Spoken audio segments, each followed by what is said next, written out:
क्योंकि ये हुकूमत इलेक्टेड तो है नहीं, ये तो इम्पोर्टेड है।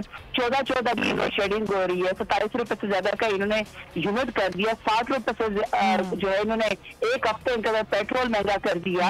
आवाम की अदालत के बगैर तो ये हुकूमत नहीं चल सकती, नहीं ये मुल्क चल सकता है। आखिरकार आवाम की अदालत में तो जाना है।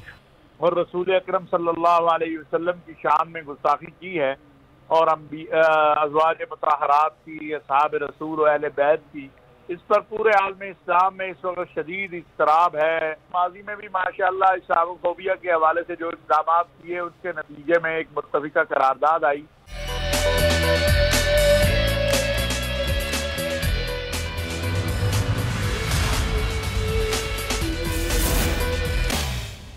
बिस्मिल्लाहिर्रहमानिर्रहीम, अस्सलामुअलैकुम। मैं सुमैया रिजवान प्रोग्राम में आपको खुश आमदीद कहती हूँ। नाजरीन, आज मुल्क में मुल्की मसाइल के हल के लिए ग्रैंड डायलॉग की बात की जा रही है और वही वज़ीर आज़म शहबाज शरीफ जो माजी में तहरीक इंसाफ की हुकूमत पर दिन रात तनकीद किया करते थे, आज पाकिस्तान तहरीक इंसाफ को डायलॉग की पेशकश कर रहे हैं। और ना सिर्फ डायलॉग की पेशकश कर रहे हैं बल्कि ये चाह रहे हैं कि मिल के कोई बात की जाए। लेकिन वही तहरीक इंसाफ ये कह रही है और पाकिस्तान तहरीक इंसाफ के चेयरमैन इमरान खान खुद भी यही कह रहे हैं कि जब तक इलेक्शन की तारीख नहीं दी जाती किसी किस्म की कोई भी बात नहीं की जाएगी। एक जानब तो हम देख रहे हैं कि इस तरह की बातें की जा रही हैं, दूसरी जानब जो इक़दाम है हुकूमत के वो आवाम के लिए बहुत भारी पड़ रहे हैं।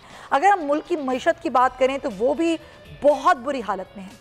मुल्क को अंधेरों से निकाल कर उजालों की तरफ लाने वाले इमरान खान के साथ आज डायलॉग की खुद बात की जा रही है।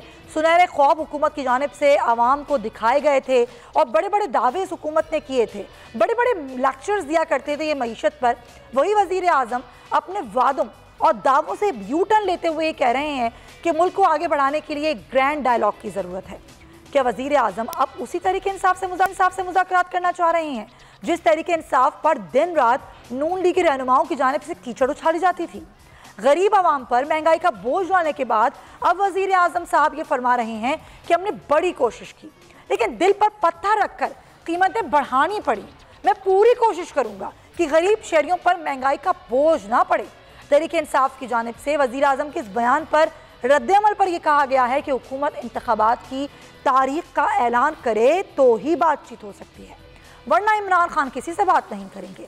ये बात भी वाज़ेह हो चुकी है कि हुकूमत तहरीक इंसाफ की सियासी हिकमत अमली से खौफ का शिकार हो चुकी है। मगर अब देखना यह है कि तहरीक इंसाफ का अगला लाहे अमल क्या होगा, लॉन्ग मार्च कब किया जाएगा, इसकी तारीख कब दी जाएगी और मुल्क की गिरती हुई मईशत को क्या नून लीग की लड़खड़ाती इत्तेहादी हुकूमत संभाल पाएगी? इसहाक डार को मुआशी मसाइल से निकालने के लिए क्या पाकिस्तान लाने का प्लान बनाया जा रहा है? और अगर ऐसा हो रहा है तो क्या मिफ्ताह इस्माइल इस वक्त एक कठपुतली वजीर ख़जाना का किरदार निभा रहे हैं? डोरें क्या लंदन से हिलाई जा रही हैं? मुल्क भर में लोड शेडिंग का बढ़ता हुआ अजाब क्या मार्केटों को खोलने और बंद करने की टाइमिंग्स को तब्दील करने से ख़त्म हो जाएगा? क्या 2 माह के बाद मौजूदा हुकूमत ने लोड शेडिंग के खात्मे की ये कामयाब पॉलिसी बनाई है? ये वो सवाल हैं जो आवाम उठा रहे हैं और आवाम ये पूछ रहे हैं कि हम पर महंगाई का अजाब मुसल्लत करके ये इस तरह की बातें करके हमें कौन सा रिलीफ देने की बातें कर रहे हैं।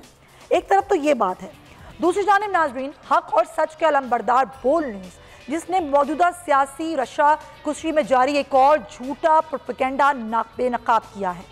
दूध का दूध और पानी का पानी किया है।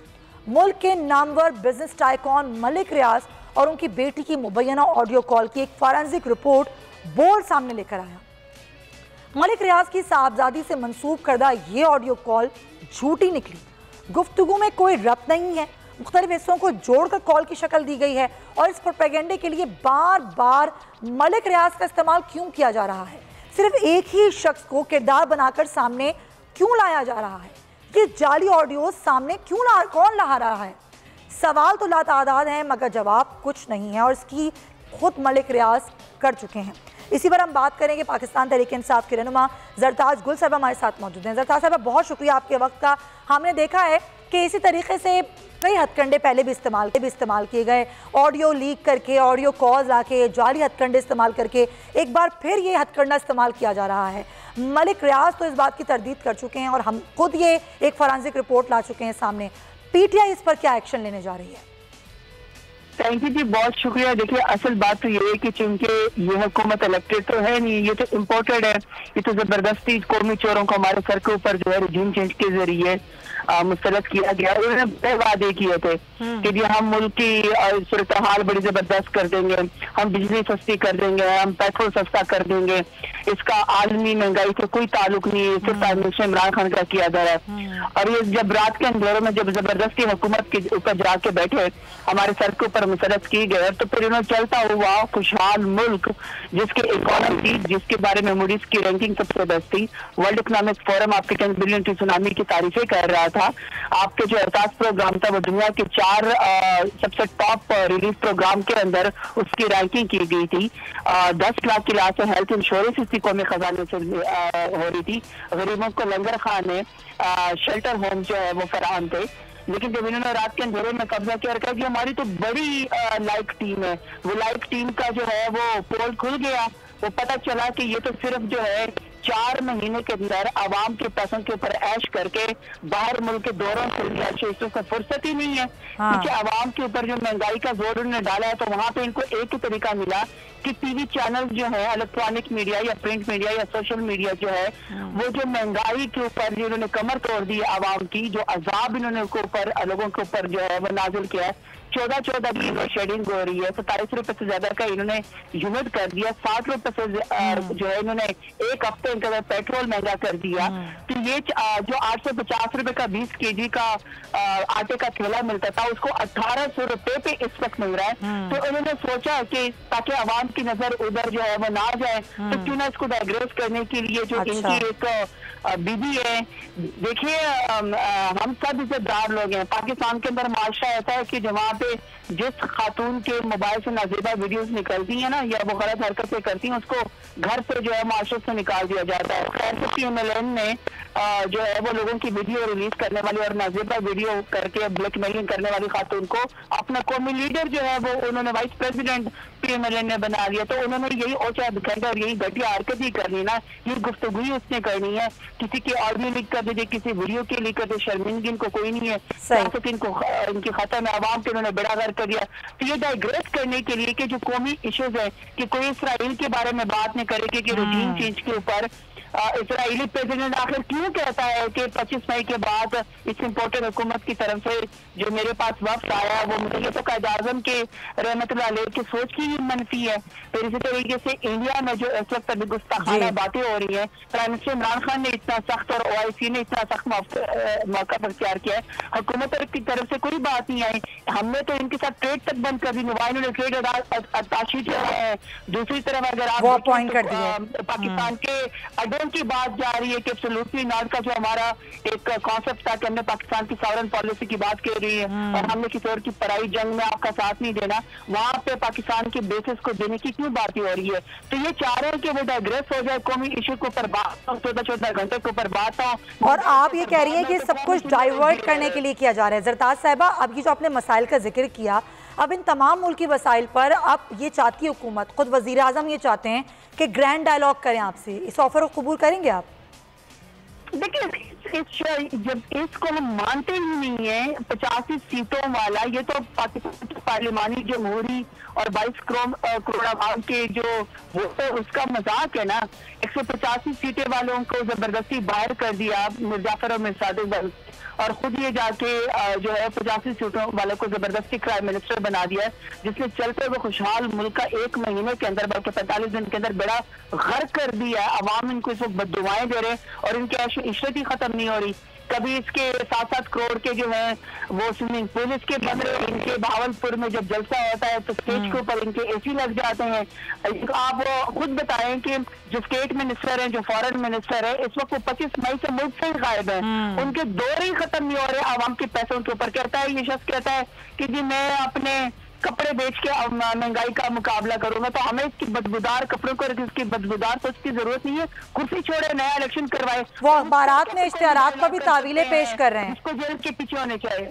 वो अखबारात में इश्तिहारात पर भी तावीलें पेश कर रहे हैं। इसके पास कुर्सी नहीं नहीं, देखिए इसके पास इम्पोर्टेड क्राइम मिनिस्टर के पास तो कोई जवाब ही नहीं है कुर्सी को, कुर्सी छोड़ देनी चाहिए और हम कोई गैर जमहूरी तरीका नहीं करें। आवाम मुतालबा करें, हम मुतालबा करें कि नए इलेक्शन की तरफ जाए, इलेक्शन के अंदर पता चल जाएगा, दूध का दूध पानी का पानी हो जाएगा कि कौन जो है आवाम की ताकत से इस कुर्सी के ऊपर बैठता है। देखिए आवाम की ताकत से या आवाम के वोट से कौन भाग रहा है? यही लोग भाग रहे हैं ना। हमने तो इनके पास जवाब तो कोई नहीं है। अब कब तक ये आवाम की अदालत से छुपेंगे, तावीलें देंगे?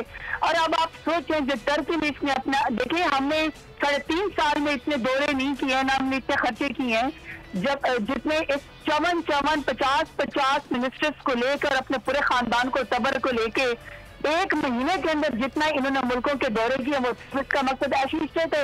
वापसी पे तो इनको सिर्फ दुआएं ही मिली है ना, कौमी खजाने में तो कोई जमा नहीं हुई है। न चाइना ने मदद की, न इनकी इसने मदद की, टर्की ने मदद की, न इनकी सऊदी अरब ने मदद की। उल्टा इनको लेने देने की इनके मुज़ाकरात की कैपेसिटी नहीं है। इनके 2 वज़ीर खजाना काम करे, एक मुल्क के अंदर काम करे और एक हिसाबदार बाहर बैठा हुआ है। मुल्क के 2 वज़ीर आज़म है, एक प्राइम मिनिस्टर यहाँ कुर्सी के ऊपर बैठा हुआ है, एक लंदन घोड़ा वहां जाके बैठा हुआ है। तो इनका तो सर पैर का ही नहीं बता बस के मार के लिए जो इन्होंने अपने काम करने थे। इन्होंने कहा कि जो हम ओवरसीज पाकिस्तानी का वोट देते हैं वो इन्होंने खत्म कर दिया। इन्होंने कहा है कि हम मैप को खत्म करना चाहते हैं, वो इन्होंने खत्म कर दिया। जिसको इस वक्त हवालात के पीछे होना चाहिए, सजा होनी चाहिए, वो काबीना इस वक्त मुल्क के अंदर रूल करे या शीशत करिए। तो इनके पास तो कोई कौमी अखलाक ही है ना कि ये कुर्सी के ऊपर मत। तो अब इलेक्शंस का तो मुतालबा है आप लोगों का, लॉन्ग मार्च भी किया आप लोगों ने, अब कोर कमेटी ने फैसला क्या किया है, अगला लाएअमल क्या है आपका और तारीख कब आएगी लॉन्ग मार्च की अगली? देखिए बात फिर वही है कि जिस तरीके से बर्बरियत की गई, टेररिज्म की गई है, 2000 से ज्यादा खवातीन के घरों में जाके चादर और चारदीवारी को पामाल किया गया है, शेलिंग की गई है। आप करें, आप मुल्क की हिफाजत करें, जो कौमी इदारे वो मुल्क की हिफाजत जरूर करें। हत्या अवाम के खिलाफ नहीं कि आप वोटों पे बच्चे अवाम पे। और सबसे बड़ी बात यह कि जो पाकिस्तान की सबसे पॉपुलर पार्टी है जिसका कोई टेररिस्ट विंग नहीं है, बाकी तमाम पार्टियों के मुसल्लह विंग है, गुल्लक भट्टों की सियासत सारी दुनिया को पता है। आबिद बासर कहता है कि 450 कत्ल मावराए अदालत मैंने शहबाज शरीफ के कहने पे ऊपर की है। इसी तरह जो कराची के अंदर हो रहा है या जिस तरीके से उसके अंदर हो रहा है, सिंध के अंदर हो रहा है, सारी दुनिया को पता है कि राव अनवार को कौन कहता था कि ये मेरा जो है अपना ओबीडियंट बच्चा है, वो बगल बच्चे जरदारी की, तो इस बात का पता है। अभी इन्होंने जिस तरह सोशल मीडिया के ऊपर क्रैकडाउन किया, जिस तरीके से इन्होंने समी इब्राहिम साहब के खिलाफ जिस तरीके से इन्होंने उनका वो किया, उनका प्रोग्राम भी बंद कराया, बल्कि यहाँ तक कि उनके ऊपर FIR करवाई, इमरान रियाज के खिलाफ करवाई, साबिर जाकिर के खिलाफ करवाई, अरशद शरीफ के खिलाफ करवाई, फिर खवातीन के ऊपर जिस तरीके से इन्होंने जरताज गुल साहिबा बोल के ऊपर जारी मुकदमात, बिल्कुल बोल के ऊपर जारी मुकदमात, शुएब शेख के ऊपर जारी मुकदमात, ये सब कुछ भी हो रहा है। नहीं देखें, इनको तो वो मीडिया इनसे खरीद ना सके जो बिक ना सके। ARY चूंकि बिका नहीं, न्यूज चैनल चूंकि बिका नहीं, इसके एंकर चूंकि बिके नहीं, तो इन्होंने सोचा कि फिर उसका दबा दिया जाए। कहीं पर ये लोग उसका आखिरी नंबर पे डाल देते हैं, कभी उनकी प्रोग्राम आप लोगों के चैनल्स के बंद कर देते हैं, कभी एंकर पर्सन के ऊपर जो है वो FIR करवा देते हैं, देखें कभी उठवा लेते हैं घरों से। तो देखें ये तो कोई सियासी या जमहूरी हुकूमत या जमहूरी रवैया तो नहीं है ना, ये तो बिल्कुल गुंडागर्दी है, दहशतगर्दी है, खुली दहशतगर्दी। क्या आपने हत्या अवाम को इससे लड़ने बनाए हैं और आप जो सर उठाए आप उसका सर जो है वो जलना शुरू कर दें। और कैसा राना सनाउल्लाह कैसा इंटीरियर मिनिस्टर है जो आबिद शेर अली का वालिद खुद कहता है कि इसने 28 कत्ल किए हैं, तो ये तो इनके जमहूरियत का सियाह चेहरा है। तो इसके खिलाफ तो हम आवाज उठाते रहेंगे। कोर कमेटी में हम लोग ने फैसला किया है कि हम इनके खिलाफ जो है अपनी जो है जारी रखेंगे जब तक कि ये नए इलेक्शन का जो है वो एक्सेप्ट नहीं कर लेते हैं। और देखें सुप्रीम कोर्ट से भी हमारी अपील है कि उनको सो मोड एक्शन लेना चाहिए। ये किस मुल्क के अंदर होता है कि सबसे बड़ी सियासी जमात को आप जो है वो चोरों के जरिए, लुटेरों के जरिए, पैसे के जरिए और जमीर फरोशी करके जरिए रजीम चेंज के आप उनको हटा जाए और फिर उसके ऊपर आप आवाम जब अपनी आवाज उठाएं, आप मीडिया चैनल के ऊपर पाबंदी लगा दे, एंकर पर्सन के ऊपर आप मुकदमे बनाना शुरू कर दे, प्रोग्राम बंद करना शुरू कर दे, कार्रवाई करना शुरू कर दे, हत्या आवाम के ऊपर आप शेलिंग शुरू। तो ये तो सुप्रीम कोर्ट को भी सबसे मौजूद एक फोरम है पाकिस्तान का जिधर आवाम उनकी तरफ दिखती है और कहती है कि आप इसका नोटिस लें और इनको मजबूर करें कि कि भाई मुल्क के अंदर नया इलेक्शन होना चाहिए, क्योंकि आवाम की अदालत के बगैर तो ये हुकूमत नहीं चल सकती, नहीं ये मुल्क चल सकता है। आखिरकार आवाम की अदालत में तो जाना है, तो कितने देर ये चुपे रहेंगे, तो हमारी जद्दोजहद जो है वो जारी रहेगी। अच्छा, खान साहब को सिक्योरिटी थ्रेट्स वगैरह भी हैं और जाहिर है उस पर सिक्योरिटी हुकूमत ने ले भी ली है। हुकूमत को ताउन कर रही है अपनी, मतलब आपके तहत ही पीटीआई खान साहब की सिक्योरिटी को देख रही है? ये तो बिल्कुल मजाक है ना कि ये प्राइम मिनिस्टर इमरान खान को थ्रेट देगी, जिन्होंने हत्या अवाम के ऊपर जो है वो गोलियां चलाई, जिन्होंने शेलिंग की, स्टेट पर बरियत की, लाठी चार्ज किया, आंसू गैस उन्होंने फेंके, पकड़ दकड़ की। मेरा नहीं ख्याल के ये किसी को सिक्योरिटी दे सकती है। ये तो गुंडागर्दों और दहशतगर्दों की जमात और हुकूमत है।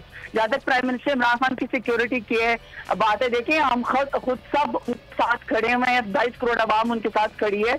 तो ये तो अभी सुप्रीम कोर्ट ने हाई कोर्ट ने चूंकि राहदारी उनकी बेल जो है वो मंजूर की दी है, तो ये राना सनाउल्लाह ने क्या उनको सिक्योरिटी देनी? यहाँ तो सिक्योरिटी कौमी चोरों को दी जा रही है। मरियम नानी जो कि कौमी चोर है, जो कि मुजरमा है, सॉरी चोर ही तो जैसे जमानत पे कि वो अपने बूढ़े बाप की तीमारदारी करी, और वो बूढ़ा बाप तीमारदारी जो है क्या उन्होंने करनी है, वो तो लंदन जाके भगोड़ा बन के बैठा हुआ है, अपने आप को खुद साख्ता वजीर आजम समझता है, दूसरी तरफ प्राइम मिनिस्टर उसका भाई वजीर आजम है। तो वो उस कौमी मुजरमा को जो है वो रेंजर की मिनिस्ट्री की पुलिस का उनको प्रोटोकॉल दिया जा रहा है, प्रोटेक्शन दी जा रही है। ये आवाम के लिए मुल्क को गैर महफूज हो चुका है। देखें समिया 25 मई को जो राना सनाउल्लाह ने और रिपोर्टर प्राइम मिनिस्टर ने जिस तरीके से वो आवाम ने और कैप्चर जो आपके बोल के जिसके चैनल वाले में मुझे पना दी, जो पुलिस हमें शीशे मार रही थी, जब हमें टीयर गैसिंग करी थी, वो वीडियो मौजूद है। बिल्कुल, आप लाइव थी उस वक्त, आप लाइव थी बोल पर उस वक्त टीयर गैस यूज हुई थी आप पर। एग्जैक्टली जब सबसे पहले G9 की तरफ हमने नाका क्लियर करने की कोशिश की, वहां पे बोल न्यूज की गाड़ी ने मुझे साइड पे बना दी, क्योंकि जिस तरीके से वो बोतलें मारे थे, क्योंकि एक रेडी वाला बेचारा शायद वो शीशे के वो कोई अपनी ड्रिंक बेच रहा था, तो वहां पे जिस तरह इन्होंने मकबूजा कश्मीर में क्या मोदी की सरकार करती होगी, क्या इजरायली फलस्तीनियों के साथ करते होंगे, जिन्होंने इस्लामाबाद को यरगमाल बना के दहशतगर्दी की गई, तो उन्होंने क्या प्राइम मिनिस्टर इमरान खान को प्रोटेक्शन देनी है? इनको तो शर्म आनी चाहिए। इनकी तो जबान से कोई महफूज नहीं, इनके हाथ से कोई महफूज नहीं, इनके किरदार से कोई महफूज नहीं, इनकी हुकूमत से कोई महफूज नहीं है। ये तो जब इनकी हुकूमत आएगी मॉडल टाउन के खाने आती ये लोग कोशिश करेंगे। लेकिन जरताज साहबा, उल्टा हुकूमत आप पर ये इल्जाम लगा रही है कि आप लोग केपी की सरकारी मशीनरी इस्तेमाल कर रहे हैं।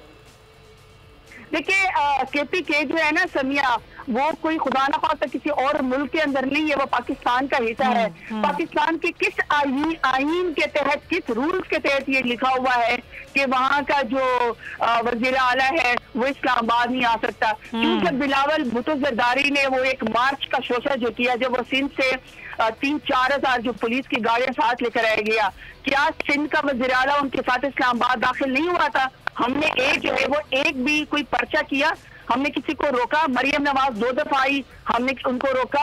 TLP वाले आए, हमने किसी को रोका।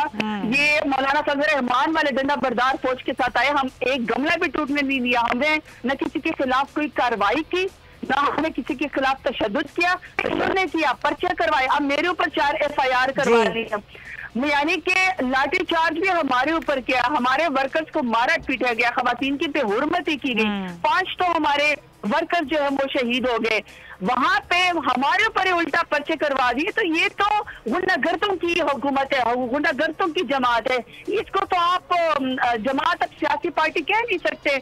इनका तो MKM से के बराबर का इनका जो है वो स्टेटस हो चुका है। इनकी सियासत अब खत्म है। जरदारी ने जिस तरह इनको इस्तेमाल करना था ना, इस्तेमाल कर दिया। जरदारी को इनको समझ ही नहीं है कि कहते ना कि हमने सड़कों पे घसीटना है, पेट फाड़ के हम आपके पैसे निकालेंगे। उसने इसको प्राइम मिनिस्टर बना के इससे बदला ले लिया अपनी पूरी की पूरी बेनजीर का। और ये इनकी सियासत खत्म है, अब आवाम में नहीं जाने से ये नहीं जा सकते हैं। आप देख लीजिएगा जो जरदारी ने इनके साथ जो इनका हाल करना था, अच्छा। खुद देख के सिंध की तरफ तो कोई उंगली नहीं उठाता, सिंध की तो कोई बात ही नहीं करता कि 14 साल से कंसेक्यूटिव हुकूमत है सिंध के अंदर। बताए ना कि वज़ीर आला का किरदार क्या है, जरदारी का किरदार क्या है, बिलावल का किरदार क्या है। इस वक्त लोग पानी के लिए वहाँ तड़प रहे हैं। वहाँ पे 450 बच्चे रोजाना सालाना थर के अंदर जो है उनकी जाती है। कराची को गंदज़दा इन्होंने बना दिया, लड़काना। कराची का तो कोई पुरसाने हाल ही नहीं है। आप सही कह रही हैं ज़रताज गुल साहिबा कि कराची को तो कोई पूछने वाला ही नहीं है। बहुत शुक्रिया, हमारे साथ मौजूद थी पाकिस्तान तहरीक इंसाफ की राज गुल साहिबा, बड़ी तफसीरन गुफ्तगू कर रही थी। आगे बढ़ेंगे। एक बहुत ही अफसोसनाक वाक़या है और ज़ाहिर है इस तरह के वाक़यात होते रहे और उसकी बार बार मजम्मत की जाती रही तमाम मुस्लिम ममालिक की जानिब से, लेकिन एक बार फिर बीजेपी की हुकूमत में इस तरह की बात हुई और ये तर्जुमान है बीजेपी की जिनको हटा दिया गया है, मलूना नूरपुर शर्मा, जिसने नबी करीम सल्लल्लाहु अलैहि वसल्लम की शान में गुस्ताखी की। एक वीडियो सामने आई जिस पर इंडिया समेत पूरे मुल्क में एहतजाज किया गया, मजम्मत की गई। दफ्तर खारजा की जानिब से भी शदीद एहतजाज रिकॉर्ड कराया गया है, लेकिन इस पर एक मुकम्मल लाहेअमल क्या होना चाहिए, ये इस तरह के लोग जो कि बार बार सामने आते हैं, इस तरह की गुस्ताखाना हरकत करते हैं, करना क्या चाहिए, इसी पर हम बात करेंगे। मैं ज्वाइन कर रहे हैं मौलाना ताहिर अशरफी साहब। मौलाना साहब बहुत शुक्रिया आपके वक्त का। सर, ये जो इस तरह की सूरत हाल पेश आई, एक बार फिर हमने देखा बीजेपी की हुकूमत में और बीजेपी की तर्जुमान ने जिस तरह की गुस्ताखी की है, इस पर आप क्या कहेंगे? बिस्मिल्लाहिर्रहमानिर्रहीम, नहमदुहु व नुसल्ली व नुसल्लिमु अला रसूलिहिल करीम। गुजारिश ये है कि हिंदुस्तान जो है वो अक़लियतों के लिए एक जहन्नुम बन चुका है और मुसलसल जो जुल्म सितम वहाँ अक़लियतों के साथ, मुसलमानों के साथ हो रहा है वो पूरी दुनिया के सामने है। अब उन्होंने तमाम हदों को क्रॉस कर दिया है और रसूल अकरम सल्लल्लाहु अलैहि वसल्लम की शान में गुस्ताखी की है और अज़वाज मुतहरात की, असहाब रसूल और अहले बैत की।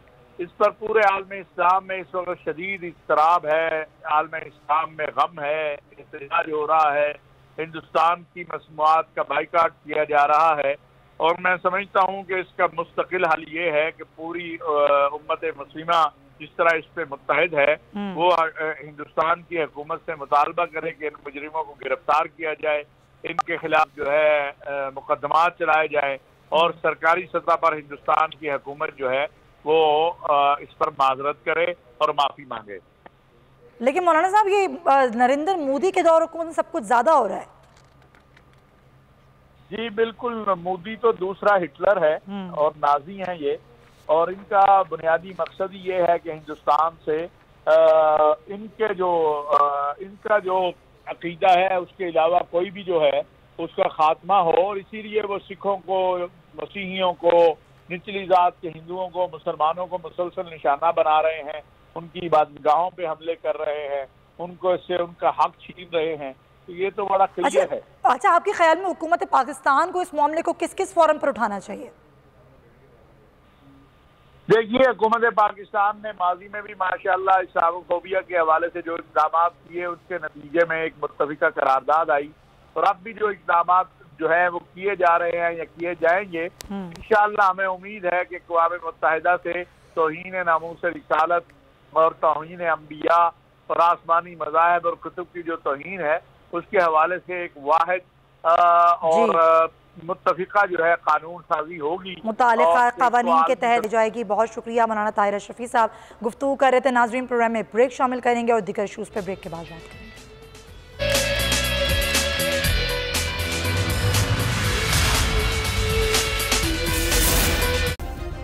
सब्सक्राइब करें और बेल दबाएं ताकि कोई खबर रह न जाए।